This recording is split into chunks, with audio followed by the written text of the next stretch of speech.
विश्वेशलिङ्गसम्भूतम् विश्वविद्याविबोधकम् विश्ववन्द्यं सदा वन्दे विश्वाराध्यं जगद्गुरुम्।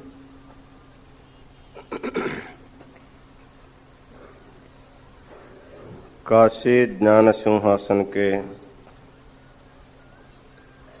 आदि जगद्गुरु विश्वाराध्य से लेकर विश्वेश्वर शिवाचार्य पर्यंत जो गुरु परंपरा हुई है उसे अनेक प्रणिपात समर्पित करते हुए आज के इस धर्म सभा में उपस्थित समस्त शिवाचार्य गण, काशी वीरशैव विद्वत संघ के समस्त विद्यार्थी गण,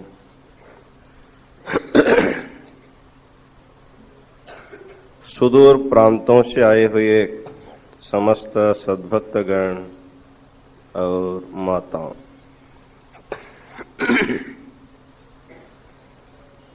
सप्त मोक्षदायक नगरों में अत्यंत श्रेष्ठ इस काशी नगरी में विश्व शांति के लिए जंगमवाड़ी महामठ में कोटि बिल्वार्चन का कार्यक्रम अव्याहत गति से चल रहा है। विभिन्न प्रांतों से आए हुए सद्भक्त लोग आप अत्यंत श्रद्धा से पूजा में भी सहभाग हो रहे हैं और साथ ही साथ संध्याकालीन ज्ञान सत्र में भी आप लोग श्री सिद्धांत शिखामणि के षटस्थल तत्वों के बारे में श्रवण करते जा रहे हैं। अभी तक हम लोग भक्त स्थल के बारे में, माहेश्वर स्थल के बारे में, प्रसादी स्थल के बारे में विचार किया है। आज अगला जो षटस्थल का जो चतुर्थ स्थल है, प्राणलिंग स्थलम, उसके बारे में हमको आज विचार करना है।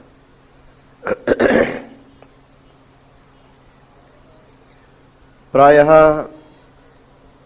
आप सब लोग जानते ही हैं,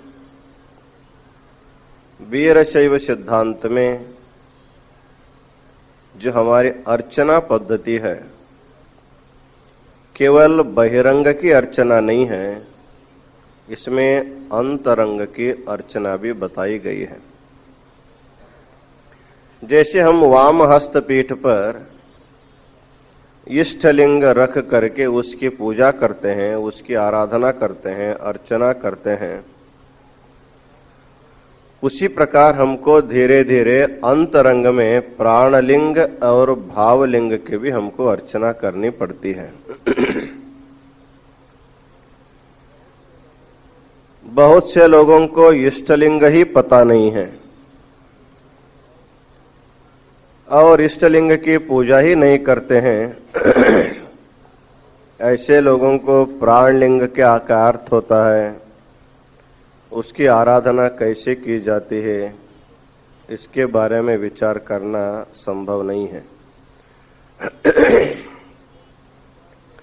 जब आचार्य लोग हमें उपदेश देते हैं, उनके उपदेश के तरफ यदि हम लक्ष्य देंगे, धीरे धीरे व्यक्ति को बहिर्मुख से अंतर्मुख होने में ही शांति है। जितना मनुष्य बहिर्मुख होता है उतना उनका मन अशांत होता जाता है, और जितना आप अपने मन को अंतर्मुख करते जाएंगे उतने ही आपको शांति और समाधान मिलता जाता है। उसी को अंतरंग यात्रा कहा जाता है। बहिरंग की यात्रा सुलभ है, बहुत से लोगों को बहिरंग यात्रा भी वो लोग कर नहीं सकते। आप लोग भाग्यवान हैं, काशी जैसे पवित्र क्षेत्र में बहिरंग की यात्रा करते हो यहां तक पहुंच गए। यहां आए हुए आप लोगों को हम और अंतरंग में ले जाना चाहते हैं।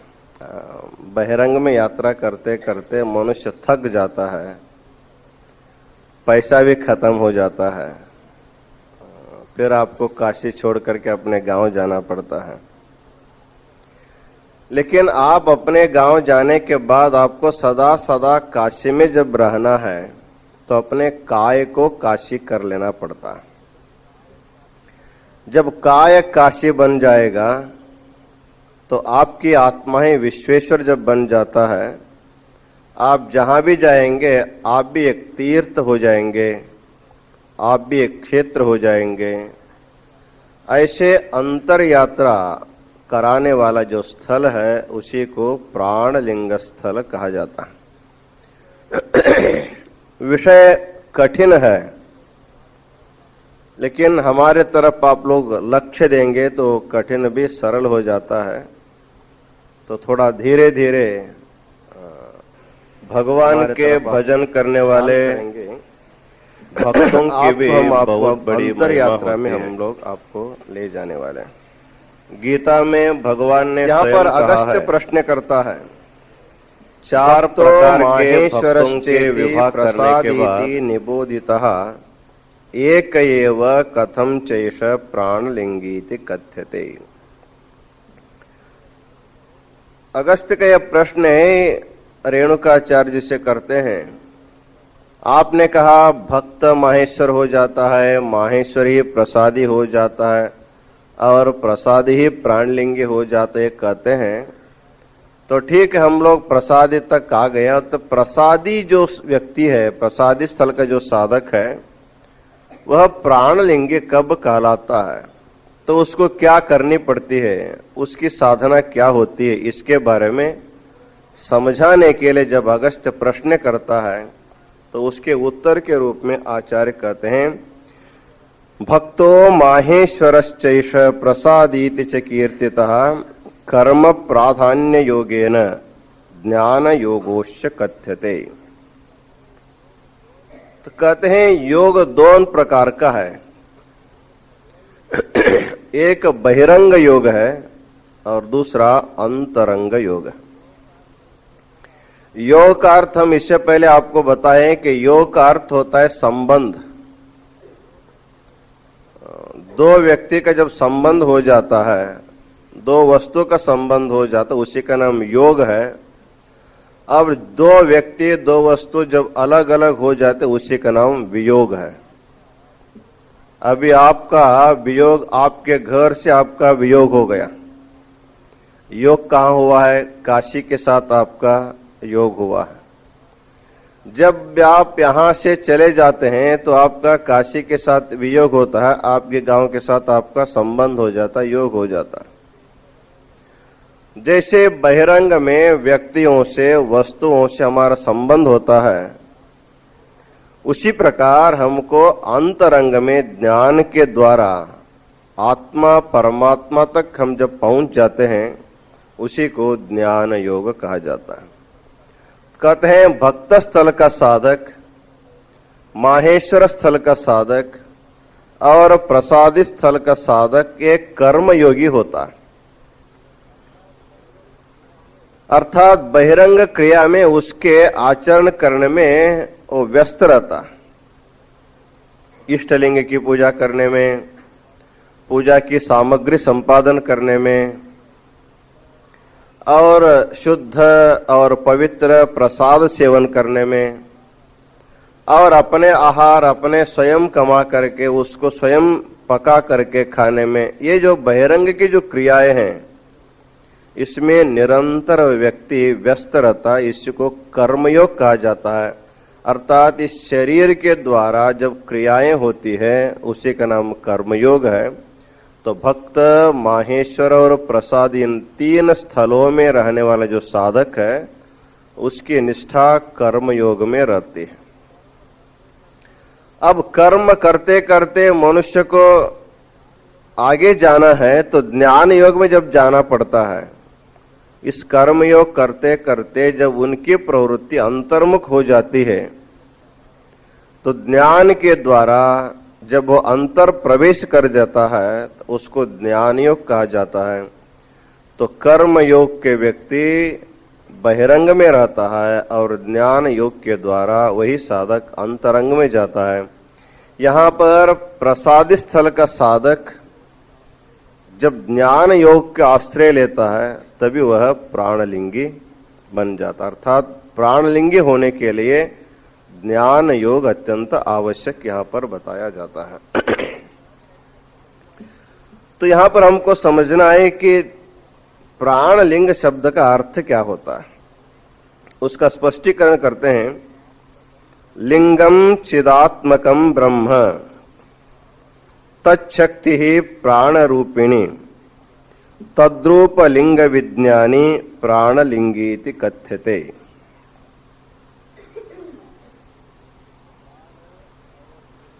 प्राण और लिंग दो शब्द यहां पर है। लिंग का अर्थ होता है परब्रह्म परमात्मा। लीयते गम्यते यत्र जगदेतत् चराचरम। संपूर्ण विश्व जिससे उत्पन्न हो जाता है, जिसमें उसका निवास होता है, अंत में जिसमें उसका लय होता है, इस तरह विश्व के उत्पत्ति स्थिति और लय के लिए जो कारणीभूत परब्रह्म परमात्मा, उसी का नाम लिंग कहा जाता है। और ये सारे सृष्टि आदि व्यवहार करने के लिए उसी परब्रह्म परमात्मा को शक्ति की आवश्यकता पड़ती है। तो शंकराचार्य कहते हैं शिव शक्तिया युक्तः यदि भवति शक्तः प्रभवितुम। जब भगवान शिव शक्ति से विशिष्ट हो जाते हैं, शक्ति विशिष्ट हो जाते हैं, तभी सारी सृष्टि को करने में समर्थ हो जाते हैं। जब शक्ति से रहित हो जाएंगे वो कुछ भी कर नहीं सकते, अपने स्थिति में वह जैसे है वैसे निर्गुण निराकार में वो रह सकते हैं। जैसे सृष्टि करने के लिए शक्ति की आवश्यकता है परब्रह्म परमात्मा को, तो यहां पर शक्ति को ही प्राण शब्द से संबोधित किया जाता है। आपके शरीर में प्राण है तो आपकी शक्ति क्या है? आपका प्राण ही आपकी शक्ति है। बहुत बलाढ्य व्यक्ति है, बलशाली है, पहलवान है, जो भी सामने आता है कुश्ती में उसको नीचे गिरा सकता है। कब तक गिराएगा? जब तक शरीर में प्राण है तब तक गिरा सकता है। यदि शरीर का प्राण निकल जाए, कितना भी बड़ा पहलवान होगा वो संपूर्ण निश्शक्त हो जाता है। उनके हाथ अपने उठ नहीं सकते हैं, एक पैर आगे चल नहीं सकता है। अर्थात हमारे शरीर में जैसे प्राण हमारी शक्ति है, प्राण रहेगा तो शक्ति है, प्राण नहीं रहेगा तो बिल्कुल शक्ति नहीं रहता है। उसी प्रकार ईश्वर में, परब्रह्म परमात्मा में जो शक्ति है उसी को प्राण शब्द से संबोधित किया जाता है। परमात्मा लिंग रूप है और उनकी शक्ति प्राण रूपिणी है। इस तरह शक्ति विशिष्ट जो परब्रह्म परमात्मा है उसको प्राण लिंग कहते हैं। प्राण और लिंग, प्राण का अर्थ शक्ति है, लिंग का अर्थ परब्रह्म परमात्मा है। तो शक्ति विशिष्ट परब्रह्म परमात्मा को प्राण लिंग शब्द से संबोधित किया जाता है और उसको जो जानता है उसको प्राणलिंगी कहते हैं। उसको जो जानेगा उसी को कहते हैं प्राणलिंगी, प्राणलिंगी। जैसे धनी शब्द का हम लोग प्रयोग करते हैं। धनी शब्द का अर्थ होता है जिसके पास धन है उसको धनी कहा जाता है। और हम लोग विद्वान शब्द का प्रयोग करते हैं, जिसके पास विद्या है वो जैसे विद्वान है।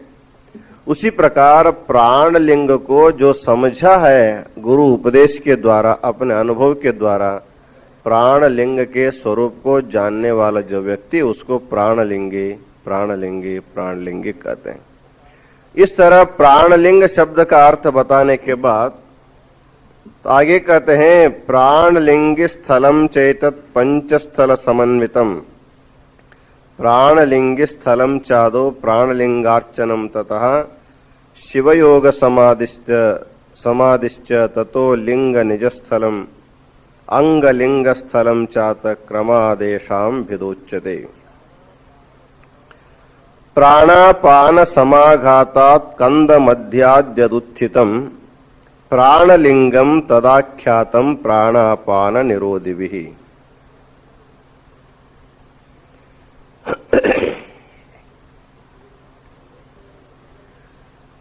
जैसे परब्रह्म परमात्मा को प्राणलिंग शब्द से संबोधित किया गया है, वही परब्रह्म परमात्मा प्रत्येक व्यक्ति के अंतरंग में भी वो विद्यमान है। उसके स्वरूप को जानने के लिए वह स्वरूप कैसे प्रकट होता है, प्राणलिंग का प्राकट्य कैसे होता है, उसकी एक यौगिक प्रक्रिया यहां पर बताते हैं। कहते हैं प्राणापान समाघातात् कंद मध्याद्यदुत्थितम प्राणलिंगम तदाख्यातम प्राणापान निरोधिभिः। प्राणापान निरोधिभिः, प्राण और अपान को निरोध करने वाले जो योगी लोग हैं, उन्हीं लोगों को प्राणलिंग का अनुभव होता है। तो हमारे शरीर में 5 प्रकार के वायु है, प्राण, अपान, उदान, व्यान और समान। ये 5 वायु हमारे शरीर में है। वायु जब तक है तब तक हमारा गाड़ी चलती रहती है। वायु चली गई, गाड़ी पंक्चर हो गया, फिर उसको पंक्चर दुरुस्त करके जब फिर हवा नहीं भरा जाता है, तब तक गाड़ी पेट्रोल डीजल होने पर भी आगे नहीं जा सकती। लेकिन आपके कार मोटर पंचर होने के बाद आप फिर हवा भर सकते हो उसमें। लेकिन इस गाड़ी में जब हवा निकल जाती है, इसको फिर भरा नहीं जाता, फिर दूसरी ही गाड़ी लेनी पड़ती है। इस गाड़ी को पंचर हो जाए तो छोड़ देना, जहां पंचर हुआ वहीं छोड़ देना, और रिपेयर नहीं होता, हवा ने फिर नहीं भरा जा सकता। तो कहते हैं हमारे शरीर में 5 प्रकार के वायु है। वो वायु के अच्छे व्यवहार से हमारा शरीर ठीक रहता है। वायु बिगड़ गया तो सब बिगड़ जाता है। वायु ठीक है तो रक्त का अभिसरण ठीक रहता है। रक्त का अभिसरण ठीक है तो शरीर का व्यवहार ठीक है। यदि एक वायु का अभिसरण कम हो गया, तभी रक्तचाप या ब्लड प्रेशर जो कहते हैं, ये वायु के कमी और अधिकपना से वो होता है। तो हम लोगों को थोड़ा सा वायु के बारे में विचार करना है, क्योंकि जिसके ऊपर हमारा सारा व्यवहार है, वो वायु कहाँ रहते हैं, क्या करते हैं, इसके बारे में जानकारी रहना आवश्यक है।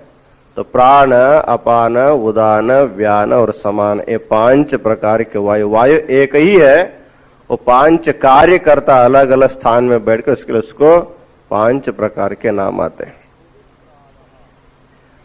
हृदय प्राण, तो मुख्य प्राण जो होता है वो कहाँ रहता है, वो क्या काम करता है, उसका निवास का स्थान बताते हैं। हृदय में प्राण का निवास रहता है। वो दिन में अपने नासिका के द्वारा बाहर आता है, अंदर जाता है, बाहर आता है, अंदर जाता है। रोज उसकी क्रिया चलती रहती। चाहे आप जागते रहो, चाहे आप खाते रहो, चाहे आप सोते रहो, किसी के साथ बातचीत करते रहो, आप कुछ भी करते रहेंगे, लेकिन वायु उसका आना जाना रहता है। उसके लिए आपको कोई परिश्रम करना नहीं है।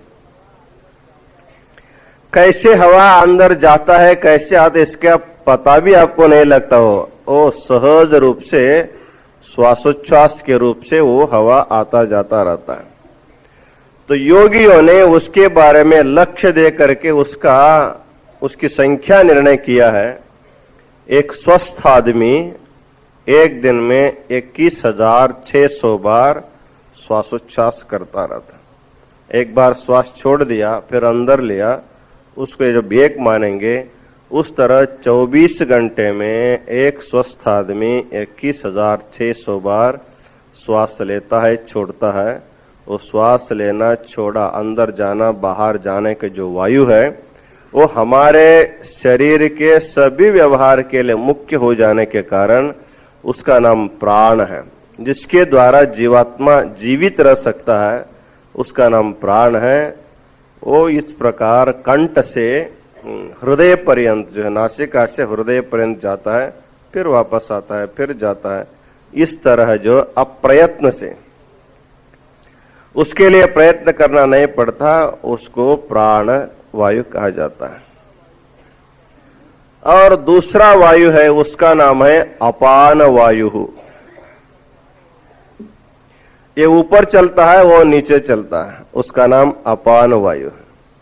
गैस, जैसे शरीर में जब गैस बनता है उसी का नाम अपान वायु कहते हैं। जब कोई व्यक्ति अंड बंड खा लेता है, जब पेट में पचन क्रिया नहीं होती है या किसी की अग्नि मंद हो जाता है तो अपान वायु अधिक होने लगते हैं। तो अपान वायु गुदे अपानः, गुदस्थान में अपान वायु रहता है। वो क्या काम करता है तो बताते हैं, मल और मूत्रों को अच्छी तरह बाहर ढकेल करके उसको साफ रखता है। यदि किसी का मलमूत्र विसर्जन में बाधाएं हो रही हो, सरल रूप से मलमूत्र विसर्जन यदि नहीं होता है तो समझना चाहिए हमारा जो अपान वायु है वो दुर्बल हो गया। जैसे अशक्त व्यक्ति को झाड़ू लगाने के लिए कहते हैं, वो थोड़ा इधर छोड़ता है, थोड़ा उधर छोड़ता है, साफ साफ झाड़ू नहीं लगाता है। उसी प्रकार हमारा अपान वायु जब दुर्बल हो जाता है, जब अशक्त हो जाता है, और आधा माधा स्वच्छ करता है, कुछ कुछ वैसे छोड़ देता है। तो अपान वायु का कर्तव्य है कि हमारे शरीर में जो अनावश्यक वस्तु है, पानी हम लोग पीते हैं और भोजन हम लोग सेवन करते हैं, उसमें जो सार तत्व है वो रस, रक्त, मांस, मज्जा के रूप में हमारे शरीर में स्थविष्ठ के रूप में स्थायी भाव से कुछ समय के लिए रहते हैं। जो अनावश्यक तत्व है वो पुरुष के रूप में, मलमूत्र के रूप में बाहर जाते हैं। इस तरह मलमूत्रों को बाहर करने का जो काम करता है वायु, उसका नाम अपान वायु कहा जाता है। हृदय प्राणः गुदे पानः। उदानः कंठ देशस्थः। उदान वायु कंठ देश में रहता है। जैसे हमारे छींक वगैरह आते हैं, उसके द्वारा भी कुछ दोष को बाहर निकाल देता है। कंठ में रह करके वो छींक के द्वारा जो अनावश्यक तत्व है उसको बाहर निकाल देता है। और समानो नाभिदेशस्थः, एक समान नामक वायु है, वो नाभि में रहता है। उसका काम इतना ही है, शरीर में जो रक्त तैयार हो जाता है उस रक्त को सभी अवयवों को, जिस अवयव के लिए जितना रक्त चाहिए उसको पहुंचाने का काम वो करता है। उसे, उसका नाम समान है। मतलब समान, सबको समान रूप से देखता है।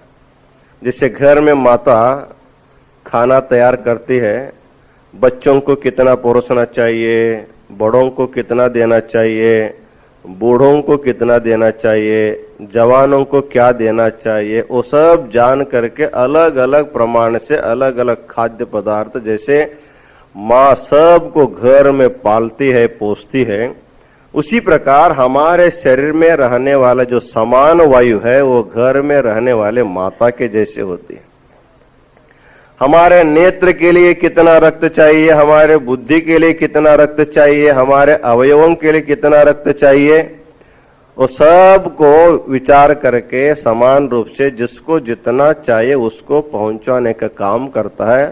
वो नाभि स्थान में रह करके ये काम करने का उसका नाम समानः कहा गया। व्यानः सर्व शरीरगः। दूसरा जो पांचवा वायु, उसका नाम व्यान वायु है, वो संपूर्ण शरीर में व्याप्त रहता है। हमारे अंग चलन वलन के लिए वो सहायक होता है। जैसे हम लोग पैर उछाल करके सामने रखते हैं, कभी नीचे रखते हैं, कभी कूदते हैं, हाथ ऊपर करते हैं, नीचे करते हैं, और हमारे अंग प्रत्यंग के चलन वलन के लिए वो व्यान वायु सहायक होता है। यदि हमारे शरीर का व्यान वायु जब दुर्बल हो जाता है तो हम अपने अंगुलियों के मुट्ठी भी नहीं बांध सकते। व्यान वायु जब दुर्बल हो जाएगा, कभी कभी हमारा हाथ इतना ही रहता है, पूरा मुट्ठी बांध नहीं सकते हैं, और हम अपने हाथ को कभी कभी ऊपर नहीं उठा सकते हैं। जैसे किसी को अर्धांग वायु होता है, उसका वही कारण है। व्यान वायु जब दुर्बल हो गया तभी मनुष्य को पक्षाघात होता है, अर्धांग वायु होता है। इस प्रकार शरीर में ये वायु जब तक अच्छे प्रकार है तब तक हमारा शरीर अच्छा रहता है। जब वायु दुर्बल हो जाएंगे, अशक्त हो जाएंगे, अपने अपने काम करना छोड़ देंगे, तब हमारा शरीर अस्वस्थ हो जाता है और शरीर में नाना प्रकार के रोग होने लगते हैं।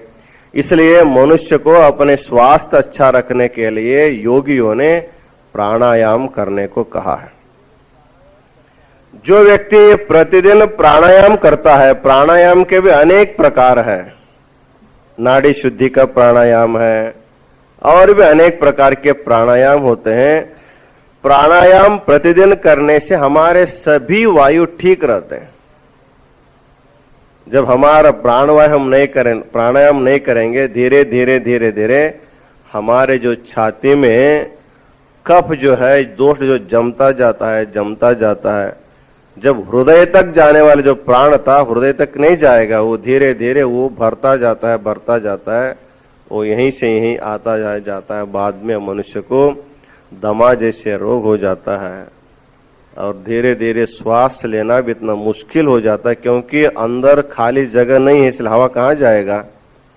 तो मनुष्य एक दिन जो है बिना हवा जो है वो मर जाता है। इसलिए यहां पर कहा जाता है अपने स्वास्थ्य की रक्षा करने के लिए भी प्राणायाम करना आवश्यक है। इतना ही नहीं, हमको यदि योग मार्ग के द्वारा प्राणलिंग को जानना है तभी हमको प्राणायाम करने की आवश्यकता है। यहां पर प्राणायाम के द्वारा प्राणलिंग का साक्षात्कार कैसे किया जाता है, ऐसे एक यौगिक प्रक्रिया यहां बताते हैं। कहते हैं प्राणापान समाघातात कंद मध्याद्यदुत्थितम प्राणलिंगम तदाख्यातम प्राणापान निरोधि।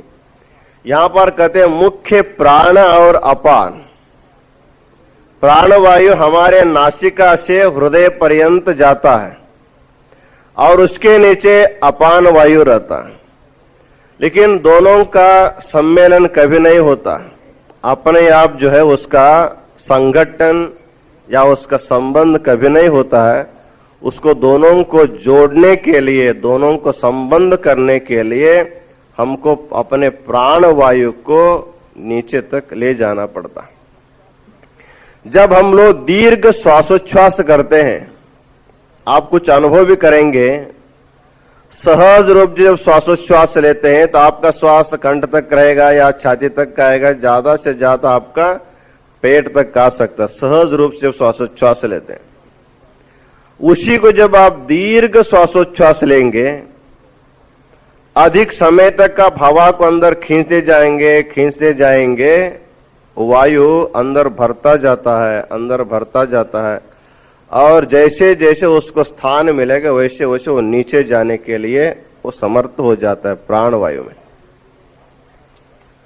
तो कहते हैं योगी लोग, यहां पर कहते हैं जहां अपान वायु बैठा हुआ है गुदस्थान में, इस प्राणवायु को योगी लोग प्राणायाम प्रक्रिया के द्वारा प्राणवायु को अपान वायु तक ले जाते हैं, अपान वायु तक ले जाते हैं। जब अपान वायु का प्राणवायु का संघर्षण हो जाता है, संगठन हो जाता है, वहां जो है एक प्रकार का दिव्य ज्योति का आविर्भाव होता है। जैसे आप गैस के चूल्हा जलाते हैं, गैस भरा हुआ सिलेंडर है, उसको आप खोल देते हैं, तुरंत गैस आने लगता है। जैसे आप दिया सलाई से बार देते, तुरंत वहां वो गैस अग्नि का रूप धारण करता है। गैस ही ज्योति का रूप धारण करता है। उसी प्रकार हमारा जो प्राणवायु अपान वायु रूपी जो गैस है, उसके साथ जब उसका संगठन हो जाता है, उसका संघर्ष हो जाता है, दोनों वस्तुओं के संघर्षण से वहां अग्नि प्रकट हो जाते हैं। आप अभी लाइटर से अग्नि प्रकट करते हैं, उससे पहले हम दिया सलाए घर्षण करके अग्नि प्रकट करते थे। उसी तरह दो वायुओं में जब संघर्ष हो जाता है, दो वायुओं का जोर से जब संगठित हो जाता है, उस संगठन होने से वहां पर जो अग्नि का प्राकट्य होता है, ज्योति का प्राकट्य होता है, ज्योति प्राकट्य होते वहां जो गैस है, जो हमारा अपान वायु है, वही अपान वायु ज्योति के रूप में अब ऊर्ध्वमुख होने लगता है। गैस हमेशा अधोमुख जाता है और उसी को जब अग्नि का स्पर्श हो जाएगा, वही गैस जो है ऊर्ध्वमुख होकर के प्रज्वलन करने लगता है। अग्नि का स्वभाव है अग्नेर ऊर्ध्वज्वलनम। अग्नि हमेशा के लिए ऊर्ध्वमुख रहता, कभी भी उसका अधोमुख नहीं होता। आप कितना भी प्रयत्न करेंगे उसको अधोमुख करने के लिए, वो कभी भी अधोमुख नहीं होता। जैसे आप अग्नि दिया सलाय में अग्नि घर्षण करेंगे, जब आग निकलते, ज्वाला निकलते हैं, उस ज्वाला को नीचे करने के लिए आप कितना भी प्रयत्न करो, वो फिर ऊपर ही आता है, ऊपर ही आता। उसका स्वभाव है अग्नि है ऊर्ध्वज्वलनम। अग्नि का स्वभाव हमेशा ऊर्ध्वज्वलन होता है। उसी प्रकार अपने गुदस्थान में रहने वाला जो अपान वायु के साथ प्राण वायु के जब संगठन हो जाता है, उस समय जब एक ज्योति का आविर्भाव होगा, वो आविर्भाव हुआ ज्योति जो है ऊर्ध्वमुख आने लगता है। और नीचे बहने वाला अपान वायु ज्योति का रूप धारण करके वो ऊर्ध्वमुख होने लगता है। वही ऊर्ध्वमुख में आकर के अपने हृदय में विद्रुम वर्ण का, अर्थात मूंगे के कलर का एक ज्योति का लिंग जो है, ज्योतिर्लिंग वहां पर प्रकट हो जाता है। इसी को योग शास्त्र में प्राणलिंग कहा जाता। कहते हैं प्राणापान समाघातात् कंद मध्याद्यदुत्थितम प्राणलिंगम तदाख्यातम प्राणापान निरोधि। इसको प्राणलिंग क्यों कहते हैं, इसके बारे में यहां बताते हैं। प्राणो यत्र लयम याति भास्करे तुहिनम यथा तत्प्राणलिंगम उद्दिष्टम तद्धारी स्यात् तदाकृति। प्राणो यत्र लयम याति भास्करे तुहिनम यथा। ठंडी के दिनों में सुबह सुबह जो है ओस पड़ता है, तो पानी के छोटे छोटे बिंदु जो है घास के ऊपर जो है पड़े हुए रहते हैं। जब भी आप जाएंगे ठंडी के दिन में सुबह सुबह, तो घास के ऊपर, फसल के ऊपर पानी के छोटे छोटे बिंदु पड़े हुए रहते हैं। वो बारिश का नहीं है, वो एक प्रकार का प्रकृति का ओस के कारण वो सब पानी के पानी होता है।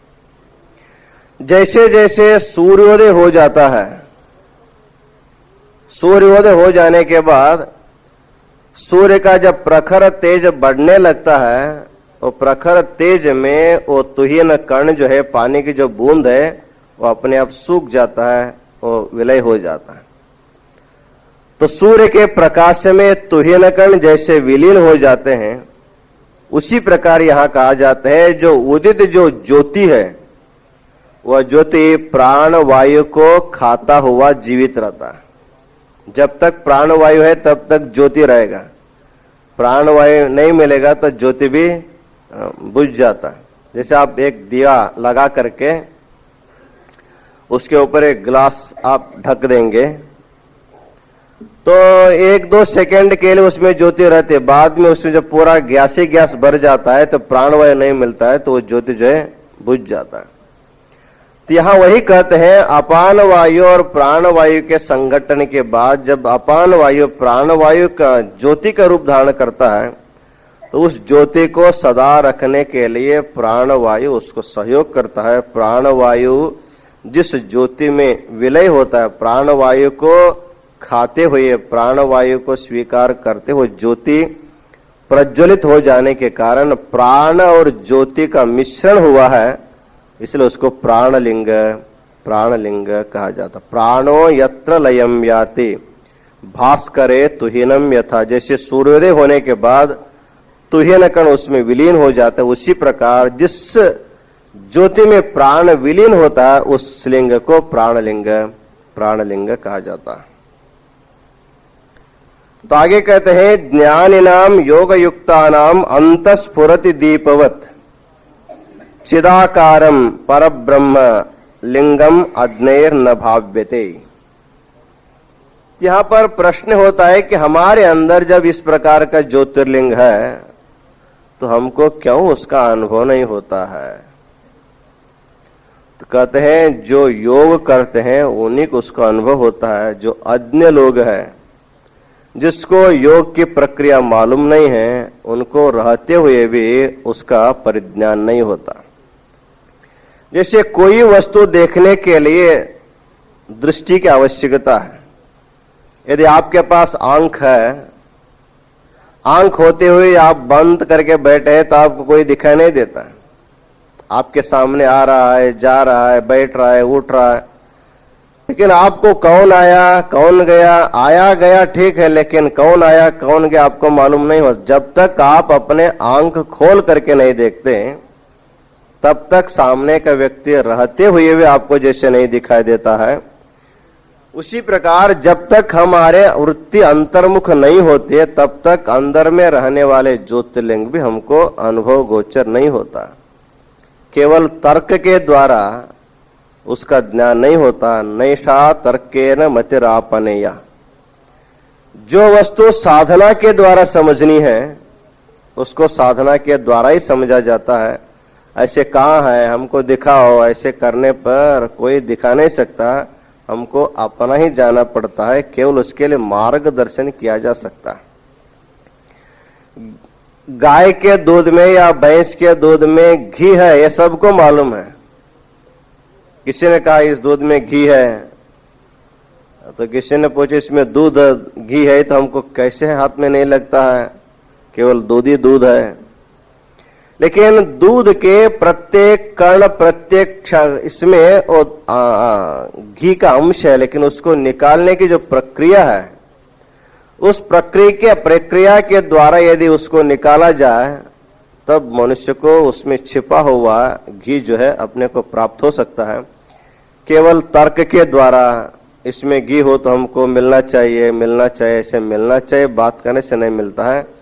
इसलिए उसको साधना करने पड़ता था। कहते हैं जो योगी लोग हैं, अंतर्मुख साधना करने वाले हैं, प्राणायाम करने वाले हैं, उन्हीं लोगों को इस प्राणलिंग का अनुभव होता है। इसलिए इसको ज्ञान योग मार्ग के द्वारा इसको समझा जा सकता है। कर्म योगियों के लिए इसमें उसका प्रवेश नहीं होता। तो आगे कहते हैं अंतस्थितम परम लिंगम ज्योति रूपम शिवात्मकम विहाय बाह्यलिंगस्ता विमूढ़ा इति कीर्तिता।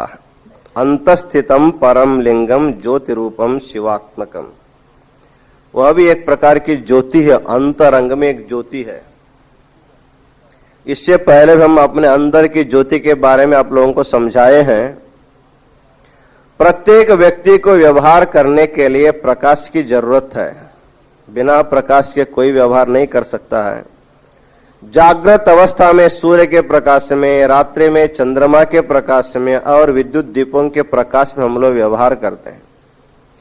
जब आप लोग सो जाते हैं निद्रावस्था में, आपको जब स्वप्न पड़ता है उस समय जो आपका व्यवहार होता है, न तत्र सूर्यो भाते न चंद्र तारकम नेमा विद्युतो भान्ते कुतोयम अग्नि। वहां पर पूछा जाता है, वहां पर न सूर्य का प्रकाश है, न चंद्रमा का प्रकाश है, न विद्युत दीपों का प्रकाश है, न अग्नि का प्रकाश है। फिर भी हमारा जब व्यवहार होता है तो किसके प्रकाश में व्यवहार होता है? कहते हैं अत्रायम पुरुषः स्वयं ज्योति। स्वप्नावस्था में प्रत्येक व्यक्ति को अपने आत्मा ज्योति रूप है, इसका अनुभव होता है। हम लोग प्रति दिवस स्वप्नावस्था में अनुभव करते हैं, लेकिन उठने के बाद स्वप्न को भी भूल जाते हैं और स्वप्न को प्रकाशित करने वाला उस अपने आत्म प्रकाश को भी भूल जाते हैं। इसी पर प्रकाश के लिए हम लोग हमेशा तरसते रहते हैं।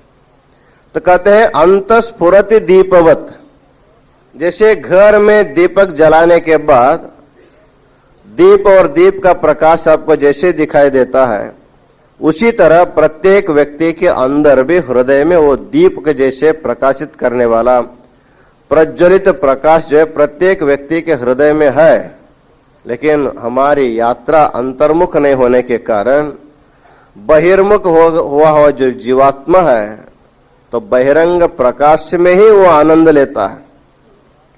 एक लाइट के बजाय 2 लाइट जलाता है, कभी कभी त्योहार में बहुत छोटे छोटे बहुत से बल्ब लगाता है, मर्क्यूरी लाइट लगाता है। जितना प्रकाश अधिक करना उतना प्रकाश अधिक करके देखता है, आनंद लेता है। लेकिन अपने अंदर भी प्रकाश है, इसका उसको अनुभव नहीं होता है। प्रत्येक व्यक्ति को प्रकाश में आनंद मिलता है, अंधेरे में आनंद नहीं है। प्रत्येक व्यक्ति को प्रकाश चाहिए, उजाड़ चाहिए। लेकिन बहिरंग के प्रकाश में जितना व्यस्त है जीवात्मा, अंतरंग प्रकाश को ढूंढने के लिए प्रयत्न नहीं करता है। इसलिए कहते हैं जो केवल बहिरंग की पूजा में अपना दिन भर उसी में रहते हैं, अंतरंग में थोड़ा से भी ख्याल नहीं करते हैं, उनके लिए कहा जाता है विमूढ़ाहा, उनको मूढ़ कहा जाता है। इसलिए वीर शैवों की पूजा जो है केवल इष्टलिंग पूजा ही मुख्य नहीं है। इष्टलिंग के बाद आप लोगों को थोड़ा अंतर्मुख होकर के प्राणलिंग का अनुसंधान करना भी पड़ता है। कन्नड़ में एक वचनकार का बहुत सुंदर वचन है, ಹೊಟ್ಟೆಯ ಮೇಲೆ ಕಟ್ಟೋಗರವ ಕಟ್ಟಿದರೆ तृप्तियाग बल्लुदे। वो कहते हैं बहुत अच्छे अच्छे खाना तैयार किया हुआ है, पकवान तैयार है। उस पकवान को एक आदमी ने क्या किया, केले के पत्ते में उसको लपेट दिया और ऊपर सुंदर वस्त्र में उसको बांध दिया, बांध करके अपने पेट में उसको बांध लिया। आपको मालूम है कि नहीं है, छोटे छोटे गांव में जो किसान होते हैं वो जब खेत में जाते हैं तो अपने खाना को अपने कंधे को बांध के जाते हैं, इधर उधर कहाँ रखना। तो बांध के जाते हैं तो बांध के नहीं रखते, उसको खोल के खाता है। जब उसको भूख लग जाती है दोपहर में, अपने कमरे में बांधा हुआ जो खाद्य पदार्थ उसको छुड़ा देता है और बैठ के जब खाता है तभी उसको तृप्ति मिलती है।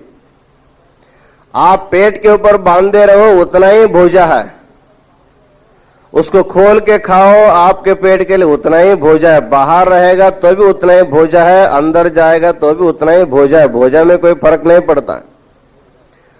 आप बाहर बांध करके अपने तराजू पर खड़े होकर के तौल कर लीजिए और खाने के बाद भी तौल लीजिए, उतना ही आपको वजन रहता है। लेकिन बाहर रहने से आपको तृप्ति नहीं मिलती, जब आप खाएंगे खोल करके तभी आपको आनंद मिलता है। इसलिए कहा जाता है ಹೊಟ್ಟೆ ಮೇಲೆ ಕಟ್ಟೋಗರವ ಕಟ್ಟಿದರೆ तृप्तियाग बल्लुदे। खाद्य पदार्थ बहुत अच्छा है, बहुत अच्छा है, लेकिन अच्छा है लेकिन बांधा हुआ है, बाहर है, उसको खोलना चाहिए, उसको आस्वादन करना चाहिए। जब वो खाद्य पदार्थ आपके पेट में जाएगा तब आपको तृप्ति मिलती। जब आदम बाहर के वस्तु अंदर जाने के बाद जैसे तृप्ति मिलती है, उसी तरह जीवात्मा की मानसिक प्रवृत्ति बाहर से जब अंदर चली जाती है तभी उसको तृप्ति मिल सकती है। तो अंदर जाने के लिए एक योग मार्ग है और दूसरा ज्ञान मार्ग है। अभी कहा गया है कि दोनों मार्गों के बारे में आप प्राणायाम करके, प्राणायाम के द्वारा प्राण अपान का संगठन के बाद जो ज्योति का आविर्भाव होता है उसको अनुभव करने के लिए आप योग मार्ग के द्वारा भी प्राण लिंग का अनुभव कर सकते हैं।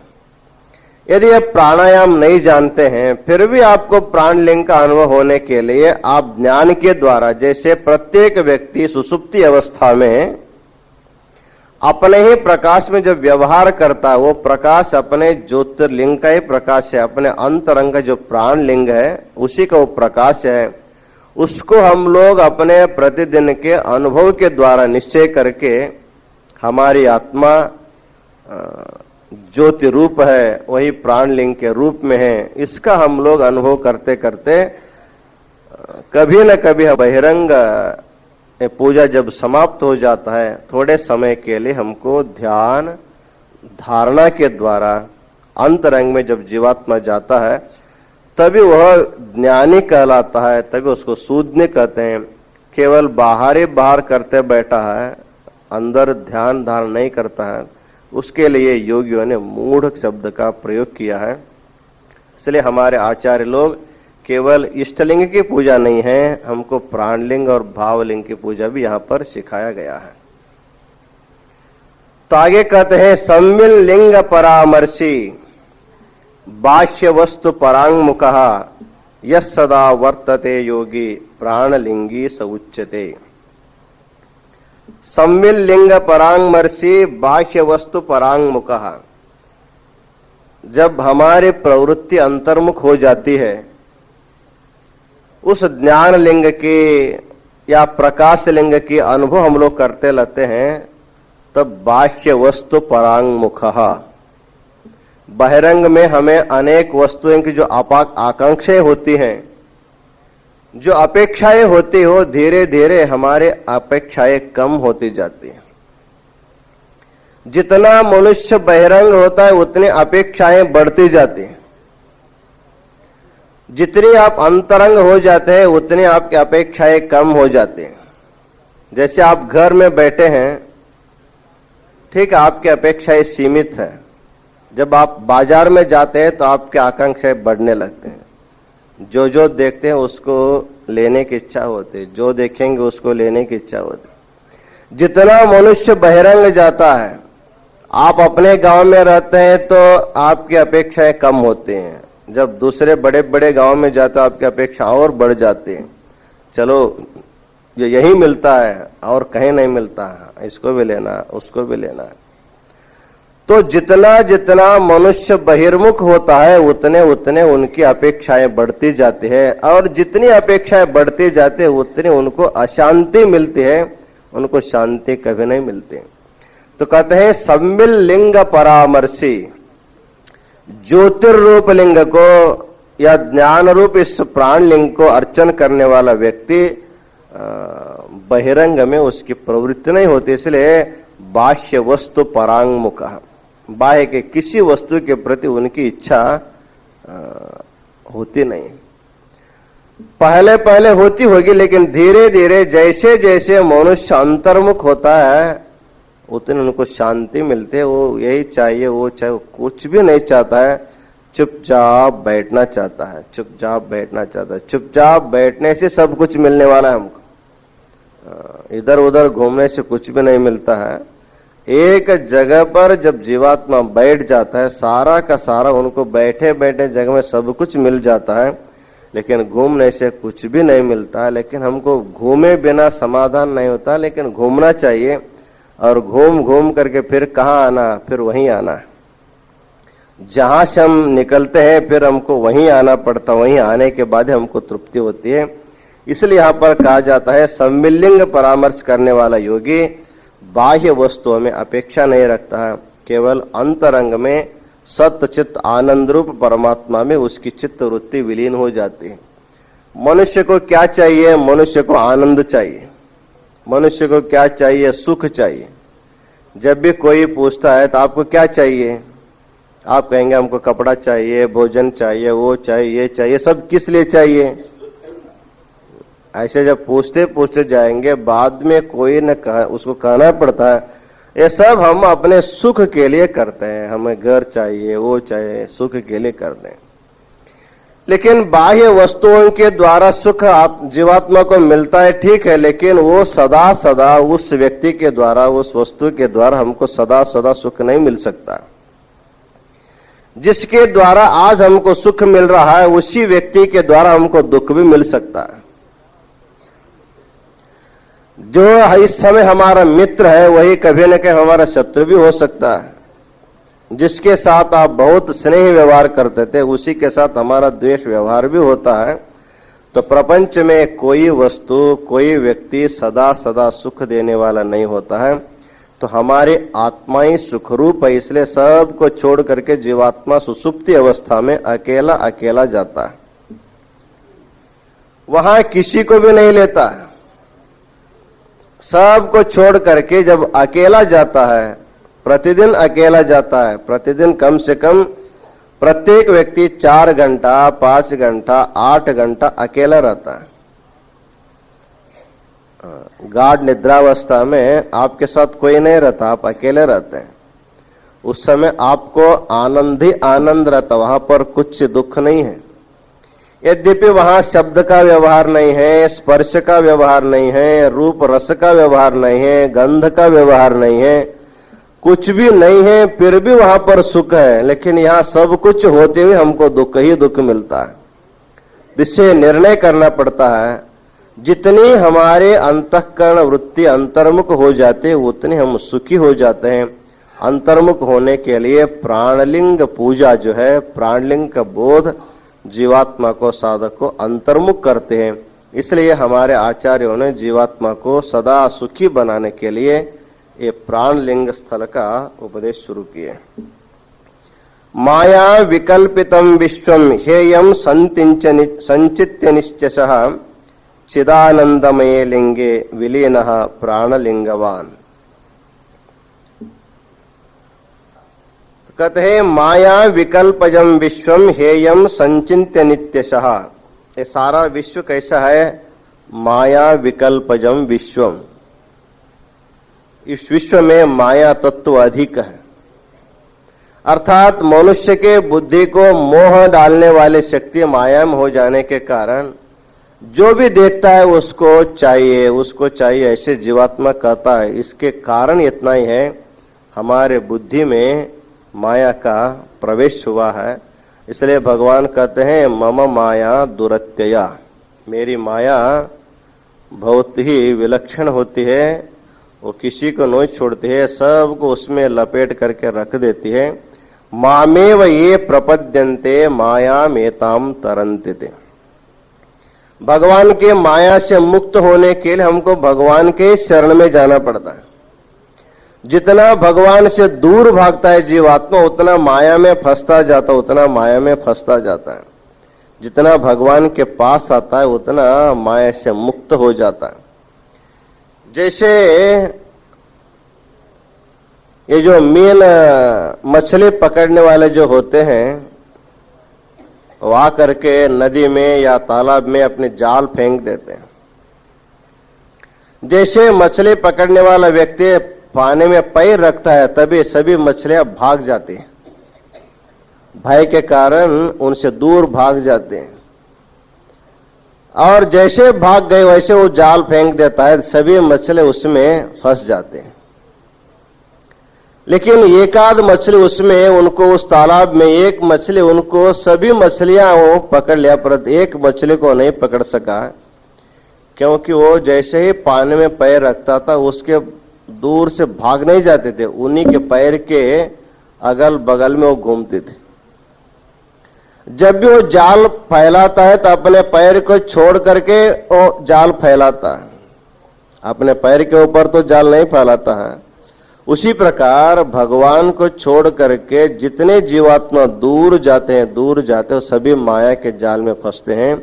जो भगवान के पास आता है माया जाल से मुक्त होता है। तो यहाँ पर कहा जाता है कि संपूर्ण विश्व जो है माया जाल से युक्त है, उसको हेय मान करके, उसको त्याज्य मान करके जो व्यक्ति अंतर्मुख हो करके उस ज्योतिर्लिंग का अनुसंधान करता है उसी को यहाँ प्राणलिंगी कहा जाता है।